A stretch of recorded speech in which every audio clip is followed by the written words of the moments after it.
చేయకుండా our chief guest today our favourite director Tarun Bhaskar గారిని మాట్లాడవలసిందిగా రిక్వెస్ట్ చేస్తున్నాం. స్కూల్ కాదు నాయన, టీచర్ కాదు నేను, కూర్చొని. Okay. Congratulations, Madrashida sir, and the entire team of Z5. They've always been encouraging stuff like this. Actually, ఎవరైనా రెవల్యూషన్ గురించి మాట్లాడాలంటే యాక్చువల్ రెవల్యూషన్ వచ్చేసి మై విలేజ్ షోనే. ఎంతో మందికి ఇట్ వాజ్ అన్ ఇన్స్పిరేషన్. ఎందుకని చెప్తా, ఎందుకంటే మీకు అందరికీ ఎల్ఎన్ షో తెలుసా? Ellen DeGeneres show. అది one of the world top most talk show. దాంట్లో చాలామంది Hollywood celebrities, Oscar winners, Emmy award వాళ్ళందరి గ్రహీతలు కూడా వాళ్ళు అక్కడ పిలుచుకుంటారు, మాట్లాడుకుంటారు. అక్కడ మై విలేజ్ షోని ఇన్వైట్ చేసినారు. ఎవరికి తెలియదు. అప్పుడు ఏమైంది, పాస్పోర్టా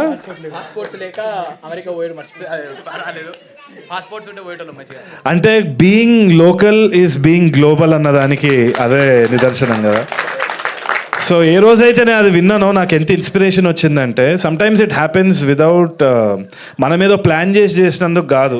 క్వైట్ ఆనెస్ట్లీ అది మోడెస్టీ కాదు, ఏది కాదు. మై విలేజ్ షో జరగడం కూడా it was right time right place అనుకుంటా. ఎందుకంటే పెళ్లి చూపులు చేసినప్పుడు కూడా మేజర్గా ఇట్లా చెయ్యాలి, ఇది అవ్వాలి అనేది ఏం లేకుంటే నాకు వచ్చిన భాష ఇదే. అండ్ విజయ్ దగ్గర కూడా మాట్లాడినప్పుడు విజయ్కి చాలా సహజంగా వచ్చేది ఇట్లా హైదరాబాదీ స్లాంగ్, తెలంగాణ స్లాంగ్ వస్తుండే. ఆ టైంలో మేము సింగ్ సౌండ్ పెట్టినాం. సింగ్ సౌండ్ పెట్టినప్పుడు డబ్బింగ్ అనే ఆస్కారం లేకుండే. We didn't want to dub again, మళ్ళీ ఖర్చు అవుతుంది అని చెప్పి ఆలోచన. సో మొత్తము ఆ పెళ్లి చూపులు చూపించినప్పుడు కూడా చాలా స్క్రీనింగ్స్ జరిగినాయి. Madhura Sridhar sir was also big part of that entire struggle. అవన్నీ అయినప్పుడు చాలామందికి అర్థం కాలేదు, ఇది ఏంది, ఇది చాలా వెరైటీగా ఉంది, ఇది అసలు సీరియల్ లాగా ఉంది, ఇది అర్థమవుతలేదు. చాలా కామెంట్స్ విన్నాము. ఇన్ఫ్యాక్ట్ నేను కూడా నమ్మకం నాకు పోయింది, ఇది ఏదో చెత్తగా తీసినారా బాబు, నాకు అర్థమవుతలేదు అని చెప్పేసి నేను I took it easy. Next time అయినా కొంచెం మంచిగా తీయాలి అని చెప్పి చాలామంది అడ్వైస్ ఇచ్చినారు. అంత అయింది. అయిపోయాక అనుకోకుండా ఇదే రామానాయుడు స్టూడియోలో ఇక్కడనే ఎన్నో ఇయర్స్ బ్యాక్ ఇక్కడ స్క్రీనింగ్ వేసిన తర్వాత ఎన్నో మాటలు విన్న తర్వాత విజయవాడలో అక్కడ major pulse of the theatrical thing కదా సార్, ఆల్మోస్ట్ అక్కడ స్క్రీనింగ్ చేసేటప్పుడు మాత్రం చాలా భయపడ్డా. ఎందుకంటే ఎట్లా రిసీవ్ చేసుకుంటారు, ఇదేమైనా ఇన్సల్ట్గా ఫీల్ అవుతారు. అదే టైంకి మనకి డివిజన్ కూడా అయింది. ఆల్దో పొలిటికలీ నాకు మా నాన్న కూడా పాలిటిక్స్లో ఉండే, అవన్నీ ఉండే, చాలా డిఫరెంట్ ఒపీనియన్స్ ఉన్నా కానీ నాకు డివిజన్ అనేది అర్థం కాలే, ఎందుకు చేస్తున్నామని కూడా ఇది ఉండే నాకు. సో ఇది ఏంది, నేను ఇప్పుడు దీన్ని ఒక తెలంగాణ యాస అన్నది ఇది అనవసరంగా వివాదం అవుతుందా, విజయవాడలో రిసీవ్ చేసుకుంటారా లేదా, it was a very politically tense time. ఆ టైంలో విజయవాడ పోవాలంటే కూడా ఒక భయం, ఎందుకంటే వాళ్ళకి అర్థం కూడా అవుతుందా అన్న జోన్లో ఉండే. అండ్ ఇక్కడ కూడా టాక్ ఏదో విధంగా ఉంది కదా అని స్క్రీనింగ్ వేసినప్పుడు విజయవాడ నేను వెళ్ళిన తర్వాత అక్కడ there was a Telugu university lecturer, ఆమె I think forgot a name also, senior lady.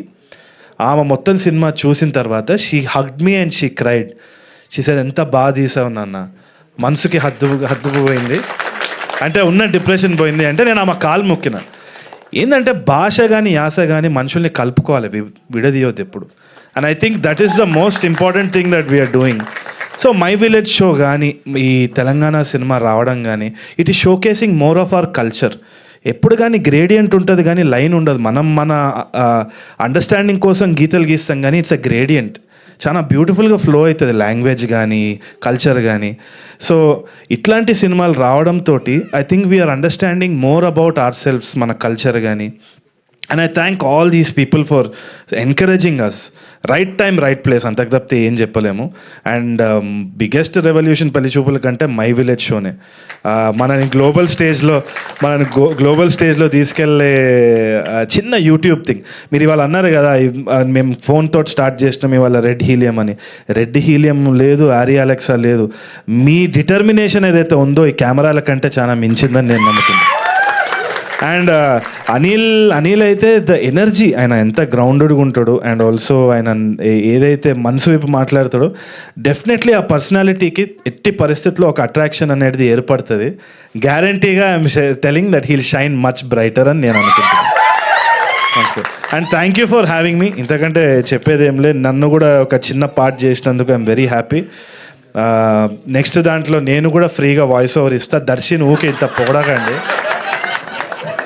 ఏదో ఇది అసలు నాకు నచ్చలే. ఈ వాయిస్ కావాలన్నా తీసుకోండి, ఇస్తా నేను. దర్శన్ 3 సార్లు పేరు చెప్పుడైంది అసలు నాకు అర్థమవుతలేదు. ఇప్పుడే విశ్వాకి కూడా